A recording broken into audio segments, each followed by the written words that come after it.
neyanzege olina Geoffrey Mayanja aka Mr. Wagwan. Kwe tuli ku set andine Cephco omusajja anyumya emboozi ye Komera. Omusajja w'emboozi ye Komera gwende naye sawa zino. Cephco gambo otya. Tik Toker zigaza. Leave whatever you're doing and Labisa. For some lugambo. Obadde mwebuza Dr. Cephco nga wasirika nga wabulanga bakusiba amaanyi gakugwa. Mukwano wandibadde otulokalire omulirize ensonga zino. Oyogedde ku ky'okubulunti nga wabula nenze ndowooza nti obaddewo fine waliwo naye ndowooza n'ekyokusiba kino kyakongeramuko ku maanyi nga bwe nkiraba. Maybe it's a blessing in disguise naye bannaye kyannuma nnyo nga nze omuntu gwe gwasooka ogenda mu Komera nali sigendangayo.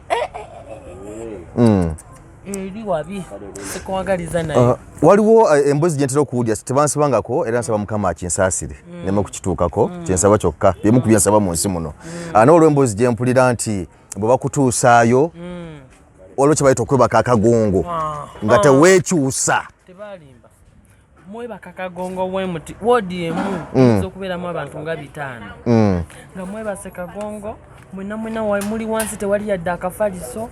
wawunya ebiku nange baganda bange mwewale nnyo okukola emisango okuzza emisango eri wabi ntana ya ku nsi omanyi okwebaka akagongo bote simeno nga bwe nkikutte for almost 14 hours oba 12 hours nga tewekyusiza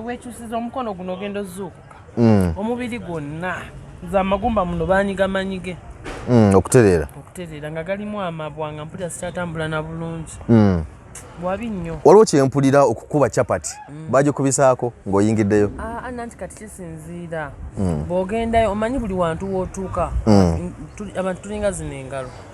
waliwo kati nze natuukayo redde ng'abantu bamanyiko ate abantu bange baali bampadde kasente ak'okunnyambisaako eyo so oba tolinaamu kasente ogwazira gwasimu gwayoza toyi gwakuba chapati ebiwe ebityo naye obanga olinamu kasente kati nga bwewalaba bad black ovaayo onyirira ebikunyiga nnyo yadde era oba mu kibonerezo gamba Branwati ali mu Komera naye ng'ate akyawa abantu abali ebweru sente n'azimba yali kantini ye Komera n'agizimba n'abateramu TV eyo biki byonna eyo gye nnali TV nagisanga era ne batugamba Branwati yagireeta kantini gye yakolera gye eri ogituukawo era bakiteekawo nti Branwati biki wegamba he did a very good job ate ng'ali munda naye nga bakunyumiza yali talina mulimu gwakola yali takubwa kibooko yali tasiimuula ngabeera ate ng'asula mu high command yadde abantu bebaka kagongo naye waliyo high command gye basibira abanene babeesige guba mufaliso nga yes mutini nga bolaba kano ke tutuddeko ng'ojjaako naye ng'osuze bulungi tobanga oli asuze wansi ng'ali bwati kagongo. Bwe najja ku kooti awo gwali mundi oba gwali gusooka oba gwali gwakubiri ne wabeera okukaaya nawabweru awo nga bakaanira ekisumuluzo kyo njagala ntwala ekisumuluzo nze nkyagala ne tugamba bannange kati omusajja akyali mulamu wadde ng'ali mu bizibu bino kati mutandise okukaanira ebintu byemboozi ensigazi ekisumuluzo nzaakola ebintu ebyo bwe byakutuuka kukasa nti wabiwulira wakitwala otya? Erudda neenenya ng'omuntu naye ate era erudda sibanenya kubanga abaali babikayanira tebabikayanira nti baali tebanjagala baali babikayanira kubanga they wanted the safety of my property baali baagala ebintu byange bibeere mu mikono emituufu kwe kulaba nga waliwo abantu ab'enjawulo nga ono agamba nze kankitwale ono kankitwale nze we neenenyeza nti abakazi be nali nina by then omu yali namukyawa olw'emisango gye yali yazza ku nze ne mumwesonyiwa ate mu mbeera eno n'akomawo yaliwa ye Joey Yvonne, yes. Ate nga omukazi gwe nnina mu maka alina okutekinga full responsibility of everything alina full control era bamulwanyisa kati oli olwokuba yali akomyewo alina empisa biki byembeera eyo nga wewagiraba bakikozesa nga advantage ate nga gwe bagala olekera buli kimu kitabadde n'oli kyamuluma ng'omukyala ng'akiraba bamuyisizaamu amaaso tosobola kwata muntu abadde mu maka ate omuggyeko ebintu nti gundi abitereke yali alina kulwana nnyo obutaweera okufuula nti tekibaawo so simunenya gwoyinza omunenya oba yali maka ate oli yali yagalekawo nga yagenda yes kino kyeyakola kikola kirungi kyokubanga ajja mbeererewo ajja ndabirire ajja byonna tutereeze ensonga naye embeera akaseera keyagiramu kaali kabi okulaba nga ebintu buli omu yali agamba nze za protecting naye baali tebagala bibba ku bizibu byonna ebyakutuukako nga bikutuusibwako omukyala full figure kikyomulowoleza muli wadde nga byaggwa ne bakuta na biki byonna kikyomulowoleza muli full figure ensonga zoyo nsonyiwa sijja zoogerako lwa nsonga ensonga zoyo zikyali mu kooti ate ensonga eziri mu kooti bw'ogenda ozoogerako balina engeri gye bakitaputamu okuwa endowooza yange ne bagitwala bulala ate ye nga complainant era naye n'agitwala bulala naawo ensonga tugireke twogere ku bino ebiriwo biraba bingi omwana olabe bamutanishinze wembadde nzija katono naye ate okulaba ng'ogenza okusiima omukyala Catherine Kusaasira omwebaza ku ki bw'oba nsiba omuntu eyasooka ovaayo ow'erinnya ow'eddoboozi eddene okuba nga afuba Dr. Cephco Komera yali Catherine Kusaasira so bwe yavaayo n'ayogera nange gye nali eruzira nalaba nasanyuka mu mutima nempulira nga ndilava omanyi mu mbeera eyo ng'oli mu kkomera oba ng'oli mu buzibu omuntu yenna ne bwakuleetera muceere ku kooti ne bwakuleetera kindaazi ne bwajja buzi nga talina kyakuwadde n'ayogera bwomezi owulira essanyu you feel so loved you feel so blessed you feel so important so na feelinga so loved so important okulaba nga omukyala nga owamanyi ng'oyo simumanyi tamumanyi yavaayo na feelinga concerned even when nali musabuddeko ku TikTok naye bino byagazi Cephco simulinako buzibu but kangezeko kumulwanirira okufuula nti pressure yonna yaliwo wagiraba era Katonda n'atusaasira ne batuwa n'ebbeeyi so nali nina omu appreciating omuganda agambe tasiima ebulaagiwa omuntu bw'obanga tosiima teri alikuwa kubanga gwe munnaffe tokola ki tosiima naye oba omuntu akuwadde akantu naye okaba kati niwe kati siima nali sina ngeri yonna gye nsobolamu appreciate nga wabula omunoonya ku mbeera gye nayitamu mwebaze nfukamire wansi mwebaze abamu banga Cephco ofukamira biki omusajja tafukamira but I was so happy yes ate ekyokubiri omukyala Catherine Kusaasira nzaala so sikiraba musitaani ye nalina kusitama wansi nenkola ki fukamira wansi nemufukamira nemwebaza she's almost my mother ate concern gye yateekawo yali enzija mu buzibu obutagambika so nakitwala nti kintu kya mugaso nnyo era I cannot take that for granted webale nnyo mama Catherine Kusaasira omulundi ogwokutaano oba ogw'ekikumi oba ogw'olukumi akubeererewo ambeererewo ate nansuubiza ssebo n'okuntwala wa President Museveni tolumanyize kandukuwe yatusuubiza otutwala President Museveni ffe nga ba tiktokers twakola ekibiina tuba nti tujja abaana mu bwavu tuba nti yes yadde tukola content naye tubeere ne regulation nti kale abaana tebayigoyinga so astray nga nze nti kale woba okola content wakusabula tolina kuyita wano bwe tuba twewandiisizza baba bagenda turegulatinga nga gavumenti ate batusupporting mu nsako yaffe dokita waba afunye obuzibu abeere supported financially emotionally anything for as long as it's a factor that needs help tulabye ebibiina bingi nga bwe bituuka omukulembeze w'eggwanga ekino kifuka political era bakikuba nnyo ebiseera ebisinga olowooza nga mu ba tiktoker tekibakose kino singa omukyala Catherine Kusaasira akera ku makya n'abatwala pulezidenti mu buli kintu mubeeramu ebirungi ne disadvantages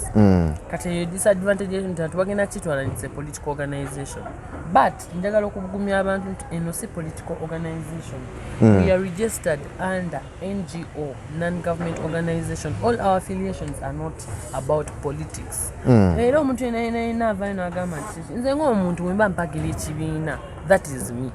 so olwagira ekibiina era sigana muntu yenna kuwagira gwawagidde wa Bobi Wine muwagire Cephco bwemba nsazawo nti njagala President Museveni gwe njagala okuddukira it's okay ojja kukyera mpandika proposal ngitwale wa Bobi Wine era tusupporting because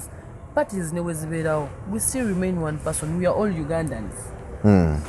President Museveni ajja kujja agende pate yeeyongereyo Bobi Wine ajja kujja agende pate yeeyongereyo but gwe muna Uganda toyina gy'olaga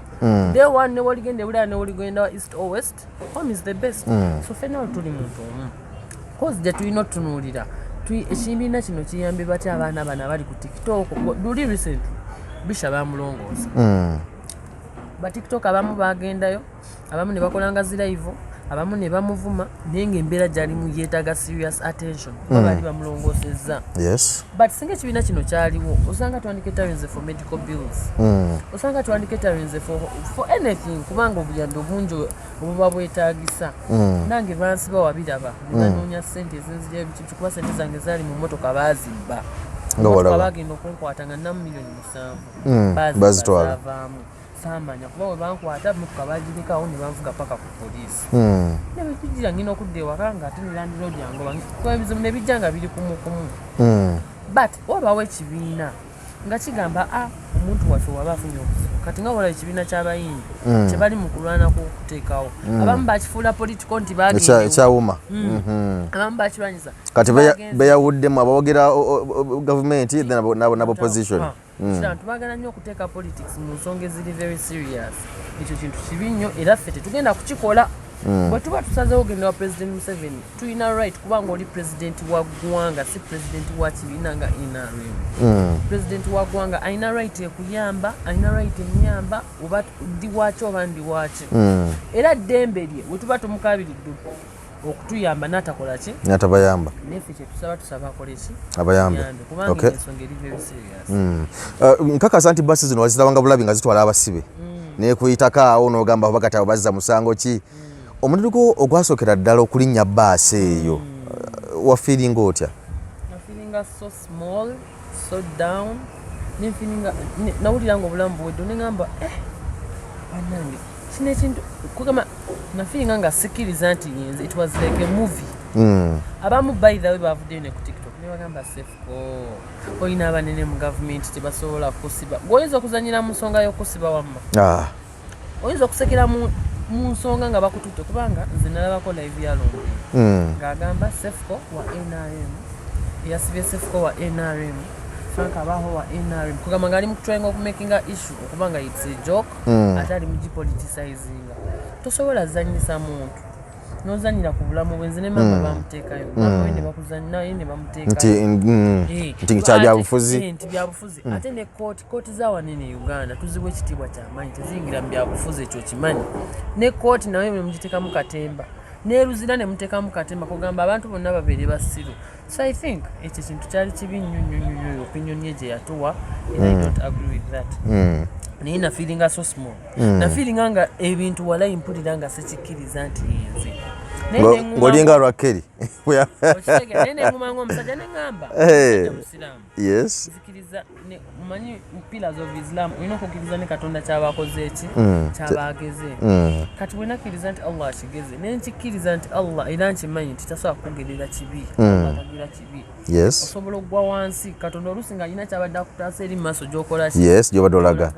basobola okukusiba oluusi ng'ewaka bwe wandizeeyo wandisanzeeyo ate obulabe obusingaawo so Katonda nakuterawo eno embeera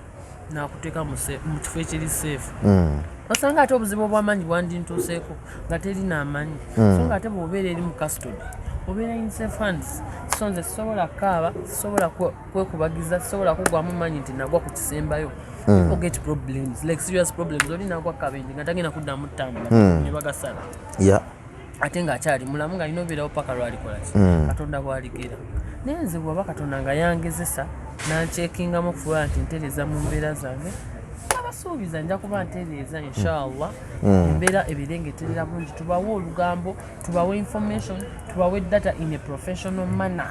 naye nga tubagala nnyo tiktokers always gaza bannange tugenda kuba wanindesena ku show olumu ne tukola ku lugambo tuyinza kuyitawo ku show olugambo olungi wanindesa ku show nogamba kino tetukikonako kino tubawe ku lugambo tujja kola program ejja program ojja ku show tubawe nga tusabule tuyitenga olugambo okay neyanzeege omukulu mbadde ne Cephco tubali tuwayamu emboozi zonna nga bw'ogiwulidde nyambiddwako omukulu Ivan Top TV Kachumbali osogende waliko no musubscribe nga kugayo wa Kabinyo mwana so naye mbadde naye awo nga nyambaka ku kamera awo kale neyanzeege nze Geoffrey Mayanja aka Mr. Wagwan tusinkane next time.